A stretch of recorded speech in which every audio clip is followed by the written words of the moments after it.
बांकी डमपड़ा ब्लॉक हरिराजपुर गाँव में झाड़ा बांती 42 जन आक्रांत निकटस्थ बांकी उपखंड डाक्तरखाना भर्ती होई चिकित्सित होगा पर घर को फेरी एबे भी 2 जन चिकित्सित होउछंती। ग्राम्य जल जोगाण विभाग पक्षरु महानदी आसुवा पानी पी झाड़ाबांती व्यापीथिबा स्थानीय लोके अभियोग करिसेंती। सबुठारु गुरुत्वपूर्ण कथा महानदी जो स्थानरू पानी आसुछि अति दूषित पानी जोठी लोके पोखरी भली गाधोइबारे व्यवहार करुछंती। एबे गाँव में एक टीम जाई घर को घर बुली स्वास्थ्यावस्था पचारि बुझुछंती।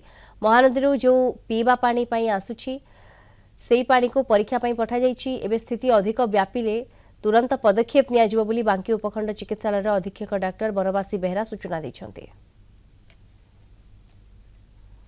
कौन तो है जे पेट काटी है खाली नाल मल खाली है दिन राति बसिली पाइखाना रे आउ तो जेन झाम हो गली पुओ मैंने नहीं गले अटोरे मोर 108 गाड़ी रे नहीं गले डायरिया हला सप्लाई पानी पीकी तेणुकर झाड़ा रोकी हलानी बाध्य हलु मेडिकल आसवाई सालान फालान चली टिके जस्ट परिवर्तन अच्छी से कौन सार को कौन रहा आपण निजे देखु पाखे अच्छा आउ अनुभव करंतु ए पानी कौन पीवा योग्य अटे कि बारंबार कहला परे प्रशासन को आज पर्यंत हरिराजपुर पानी समस्या परमानेंट समाधान किसी करिपाइले नाही।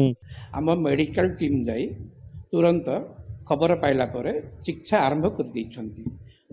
घर घर बुली ओआरएस पाउडर बांटिया सहित झाड़ा पाई एंटीबायोटिक मध्य बांटी आउ जो से माने पानी पीउचंती सोर्स ऑफ ड्रिंकिंग वाटर ताकू मध्य ब्लीचिंग पाउडर पकई क्लोरिनेशन कर पानी टेस्ट पे पठे आमर सब डिविजन जो अच्छी से आमर 3 जगार नहीं 3 जगार रिपोर्ट नेगेटिव आसपर आमर डिस्ट्रिक्ट कटक को पठाई से रिपोर्ट आसनी आसब।